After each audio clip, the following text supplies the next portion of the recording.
آپ سے کوئی پوچھے کہ اس دنیا میں سب سے پہلے حج کس نے کیا تو شاید آپ نہیں بتا پائیں گے۔ دوستو آپ کی جانکاری کے لیے بتا دیں، سعودی عرب کے مکہ شہر میں کعبہ شریف کی تعمیر تو آدم علیہ السلام کے دور میں ہی ہو چکی ہے۔ روایتوں میں ملتا ہے ہمیں کہ جب اللہ نے حضرت آدم علیہ السلام کو جنت سے نکال کر زمین پر بھیجا تو آدم علیہ السلام نے اللہ کے حکم سے پہاڑوں سے پتھر لا کر خانہ کعبہ کی تعمیر کی، لیکن اس کے ہزاروں سال بعد جب حضرت نوح علیہ السلام کے زمانے میں جو بھینکر طوفان آیا تو اس طوفان میں کعبہ شریف کا ڈھانچہ بھی ڈھہ گیا تھا، لیکن اتنے وشال کائے طوفان کے باوجود بھی اس کعبہ شریف کی بنیاد باقی رہی۔ دوستو آج سے تقریباً 4000 برس پہلے مکہ کے اندر کوئی بھی نہیں رہا کرتا تھا، پھر حضرت ابراہیم علیہ السلام اللہ تعالیٰ کے حکم سے اپنی بیوی حضرت ہاجرہ اور بیٹے حضرت اسماعیل علیہ السلام کو لے کر روانہ ہو گئے اور اس مقام پر پہنچے جہاں پر آج مکہ واقع ہے۔ اس دور میں وہاں پر نہ کوئی عمارت تھی،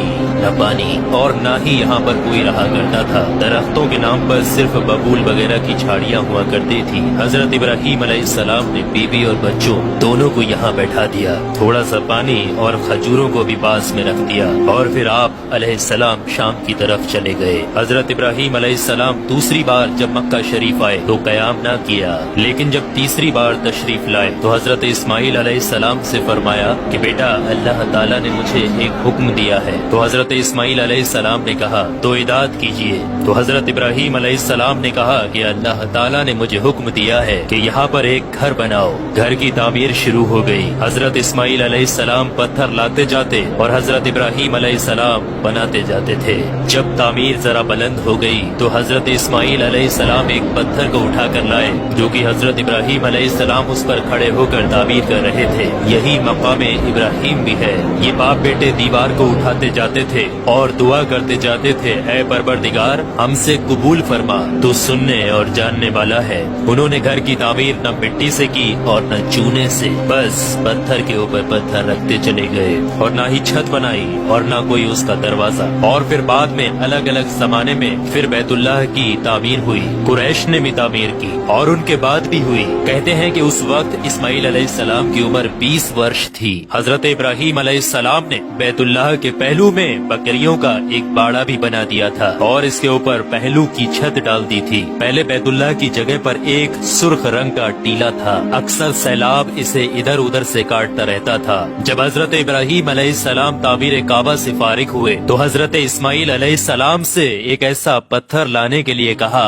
جو طواف کی شروعات کے لیے نشانی کے طور پر استعمال کیا جانا تھا۔ یہ پتھر حضرت جبرائیل علیہ السلام ابو قبیس کی پہاڑیوں سے لے کر آئے۔ حضرت ابراہیم علیہ السلام نے اسے اس مقام پر رکھ دیا جہاں پر وہ اب تک قائم ہے۔ روایتوں میں آتا ہے کہ یہ پتھر بہت روشن تھا۔ حضرت جبرائیل علیہ السلام نے انہیں تمام مقامات بھی دکھائے۔ اور دوستو جب حضرت ابراہیم علیہ السلام کو اللہ کی طرف سے لوگوں کو حج کرنے کی دعوت دینے کا حکم ہوا تو حضرت ابراہیم علیہ السلام نے اللہ سے یہ سوال کیا کہ اے میرے خدا یہاں پر کون لوگ ہیں جو کہ میری آواز کو سنیں گے؟ اللہ تعالیٰ نے فرمایا کہ اے ابراہیم آواز دینا تمہارا کام ہے اور لوگوں تک اس آواز کو پہنچانا میرا کام ہے۔ دوستو اس کے بعد حضرت ابراہیم علیہ السلام ابو قبیس کی ایک بڑی سی پہاڑی کے اوپر چڑھ کر ایک بڑے سے پتھر کے اوپر کھڑے ہوئے اور لوگوں میں حج کرنے کا اعلان کیا کہ اے لوگوں اللہ تعالیٰ نے ایک گھر بنایا ہے اور تم پر حج فرض کیا ہے، لہٰذا تم اپنے پروردگار کی آواز پر لبیک کہو۔ تو اللہ تعالیٰ نے حضرت ابراہیم علیہ السلام کی اس آواز کو اتنا بلند کر دیا کہ اس آواز کو دنیا کے ہر ایک انسان نے سنا، یہاں تک کہ پیڑ پودوں کو بھی وہ آواز سنائی دی، جس کی وجہ سے پہاڑ اور پیڑ پودوں میں بھی یہ خواہش ہو گئی کہ وہ بھی اللہ کے اس پاک گھر کی زیارت کریں۔ اللہ تعالیٰ نے حضرت ابراہیم علیہ السلام کو یہ حکم دیا کہ وہ اس گھر کو رکوع اور سجدہ کرنے والوں کے لیے پاک اور صاف رکھیں۔ علماء اکرام کے مطابق حضرت ابراہیم علیہ السلام کے اس اعلان کے بعد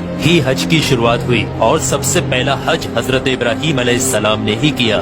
روایات کے مطابق رسول اللہ صلی اللہ تعالی علیہ وآلہ وسلم نے فرمایا کہ اللہ کے اس گھر پر اللہ کی رات دن 120 رحمتیں نازل ہوتی ہیں، 60 رحمتیں طواف کرنے والوں کے لیے، 40 نمازیوں کے لیے اور 20 اللہ کے گھر کو دیکھنے والوں کے لیے۔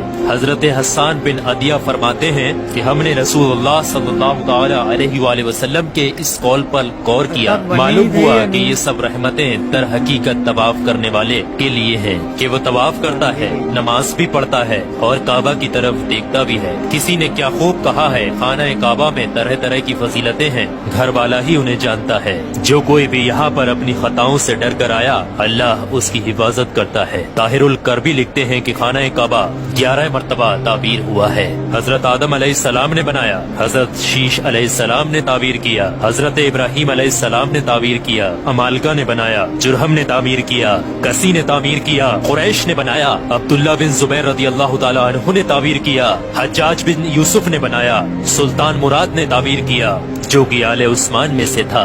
دوستو آپ کو بتا دیں، جو کعبہ شریف کی تعمیر کے لیے حلال مال اکٹھا کیا گیا تھا وہ کافی نہیں تھا، اس لیے 6 ہاتھ ایک بالست جگہ کم کر دی گئی تھی اور ایک چھوٹی سی گول دیوار بنا دی تھی تاکہ لوگ اس کے باہر طواف کریں۔ کعبہ کے اندر انہوں نے 2 صفوں میں 6 ستور رکھے تھے جس کے اوپر چھت تھی، اس سے پہلے کعبہ شریف کے اوپر چھت موجود نہیں تھی۔